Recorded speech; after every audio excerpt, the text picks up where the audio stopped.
Welcome, everybody. I'm Lori Marie, founder of the Eighth House Mystery School, a space where we explore not just who we are, but the deep layers of perception and consciousness itself. And today, I am so blessed to be joined by Peter Faleskini. Is that how you say it? Almost Faleskini.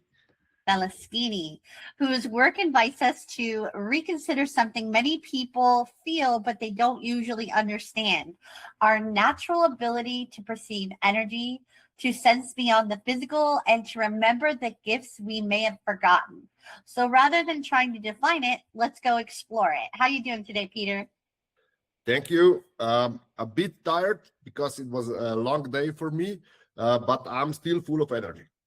Wonderful. So you're not in the United States, are you? No, I'm in Slovenia, Europe.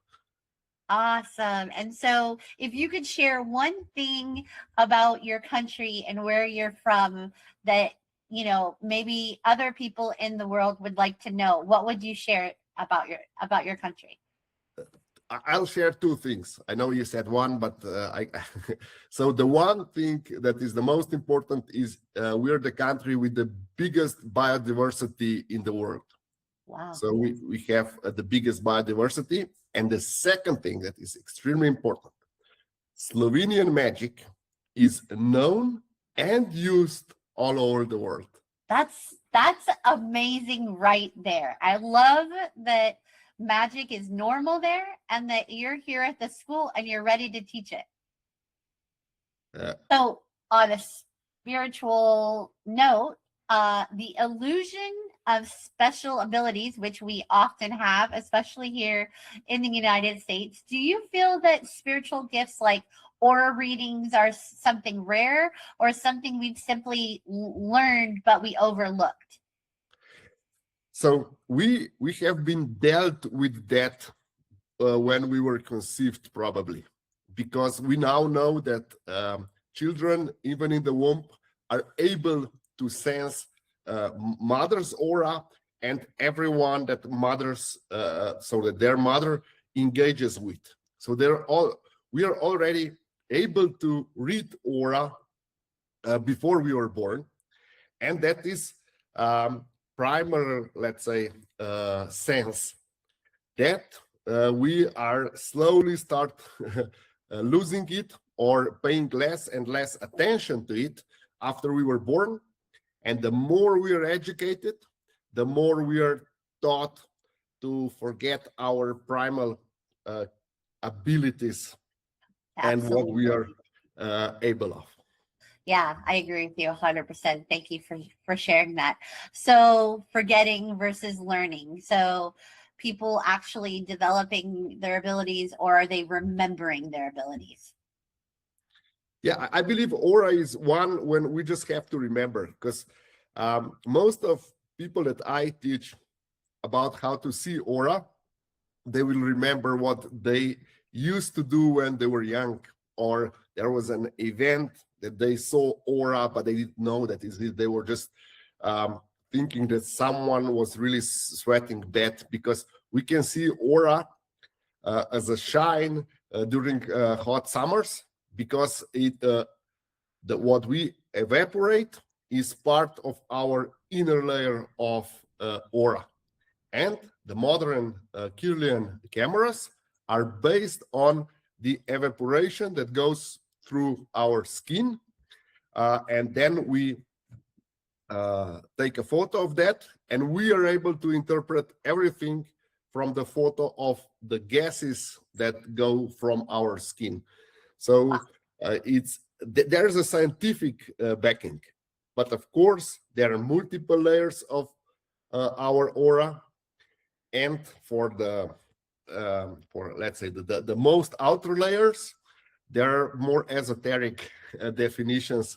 The physics and the gas evaporation will not cut it.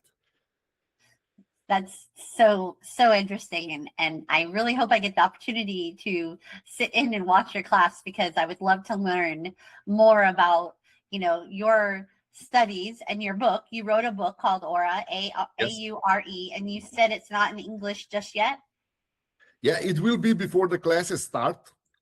Ooh. So there is so we just need a bit of ghost writing, because my writing skills are not on pair, but it should be ready by our first class. So everyone will get a book, so they will be able, because we will have a lot of Q&A session, because I do believe that aura should be something tangible is not the right way to say, but should be something tangible is not the right way to say, but should be something that we experience. And in Q&A, I'm able to share a lot of experiences and guide our students to how to first observe, then I say detect, and then interpret it. And so that makes me want to ask you then, why does it seem that the more we try to see or force our intuitive insight, the less accessible it becomes? Yes, that is, I have, I will give you a scientific explanation of that. In aura, so the inner layers of aura are more in ultraviolet part of the spectrum. And for the ultraviolet part of the spectrum, it's our so-called secondary vision. It's important. But when we focus on something, when we pay attention on something, we use our primary vision, because for escaping enemies or wild animals, this is paramount. So the more we are concerned with something, the less we can see our so we can use our secondary vision. And the idea to see, so I teach that we have to somehow unfocus, get relaxed, grounded, not being in a state of fight or flight or freeze, and then our abilities start showing.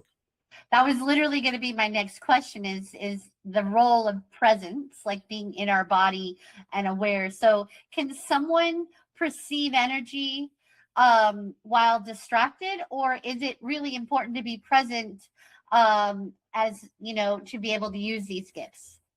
So we are perceiving energies all the time. However, interpretation and understanding is much lower when we are in a state, when we are under a lot of stress, when we are not grounded, and if we are in survival mode, so-called. So, but with aura, we have a hack.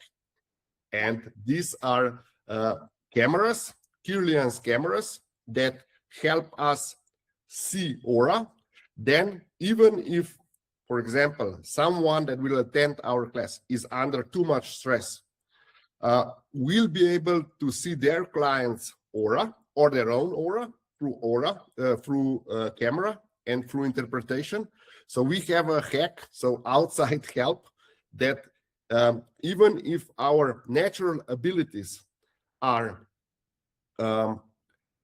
let's say, occupied with or preoccupied with survival, our intellectual mind will have all the information that is needed to interpret aura and act accordingly.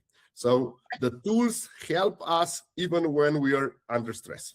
Yeah, that's so amazing. It seems like literally we're just programming ourselves, you know, because once you learn how to ride a bike, you don't unlearn how to ride a bike. You just have to remind and reawaken and reprogram your brain to remember, you know, and use it again. So the interesting thing is that, like, a lot of people fear things that they can't see, the unseen. Why do you think some people feel resistance or even fear when they begin to open up to, like, their subtle perception or their gifts?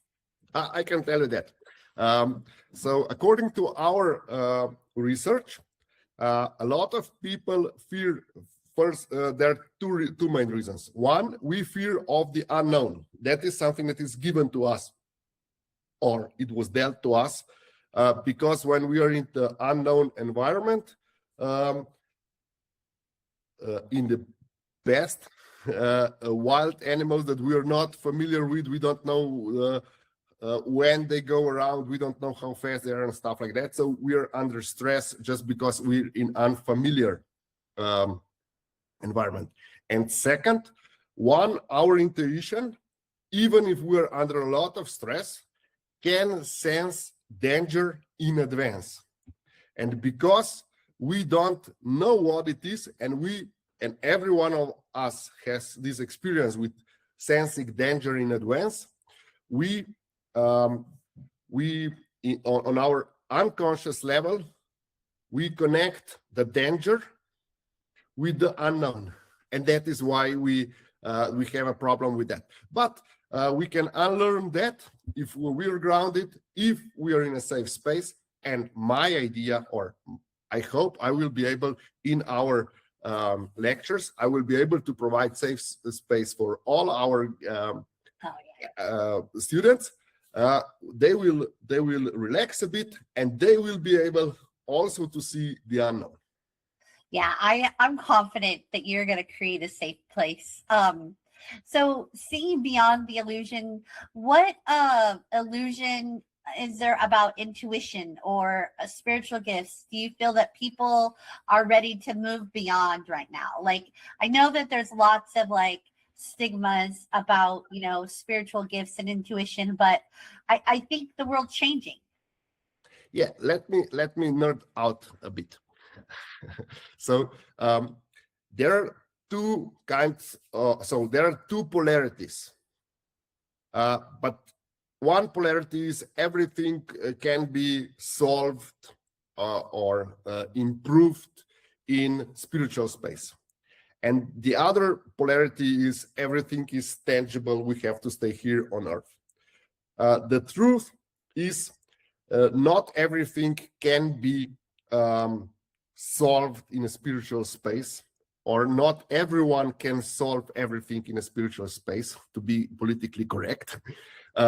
Most of us will still have to take really good care of our food, of grounding, of having enough exercise and intellectual stimulus in order to be able to take full advantage of the spiritual world.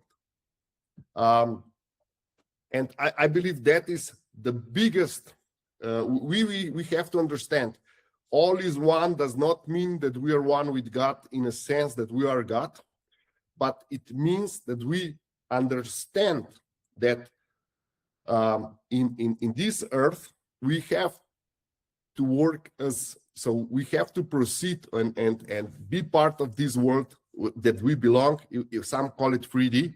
So we have to make money. We have to take care of our bodies, because the body was given to us as a vehicle. So we have to take care of the body. We cannot just forget about the body and go into spirituality. And I'm huge on that the more we take care of our spirituality, the closer, of our body, the better we are in our spiritual practices.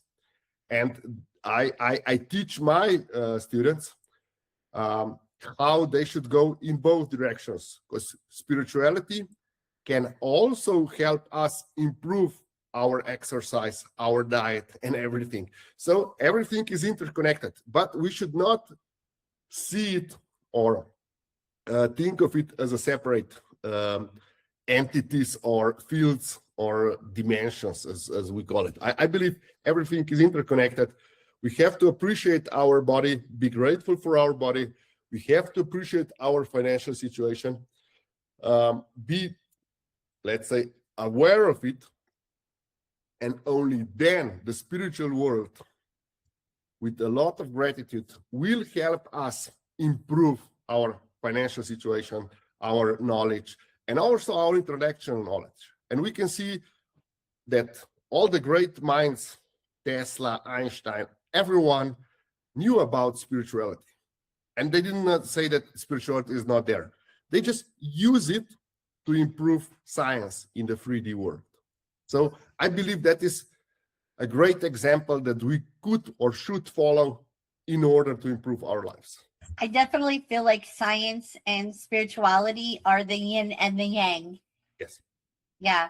Talking on the note of what you're speaking about, our physical body and how important it is in the work that we do. I number one, tried to talk to my clients and explain to them that yes, we are, a God consciousness, we're connected to all, but we chose to incarnate into a human body this time. And this human body is like a car.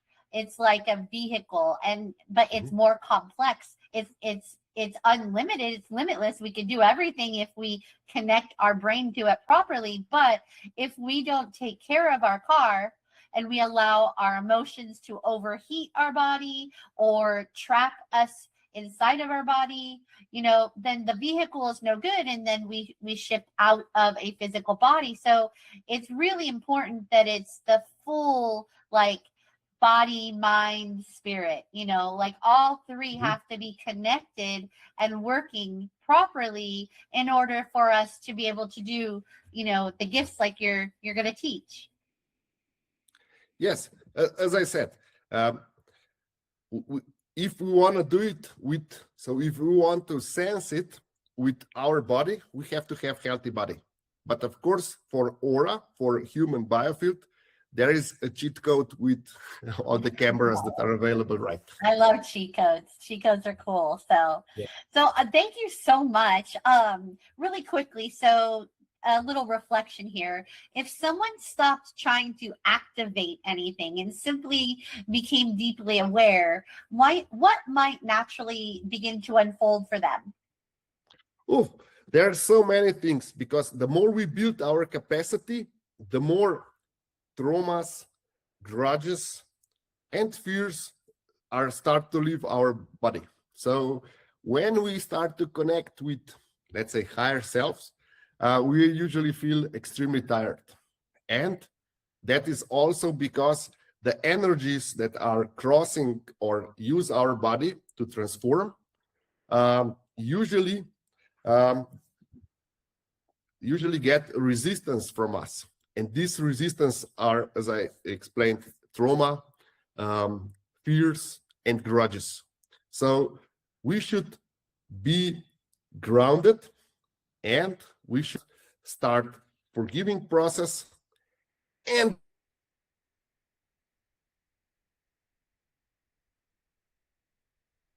believing in better tomorrow in order to avoid. Hold on a second. You were frozen, and I don't know if it's going to record. It stopped right when you said and wish start for forgiving process. So at the forgiving process is where you froze. Yeah, sorry. So when we start the forgiving process, when we stop fearing that much, and when we start healing our traumas, and I would recommend, I'm a huge fan of psychoanalysis, and I explore so much, I dive so deep in that, and I'm a huge fan of Jungian way of psychotherapy, or modern days would be called coaching.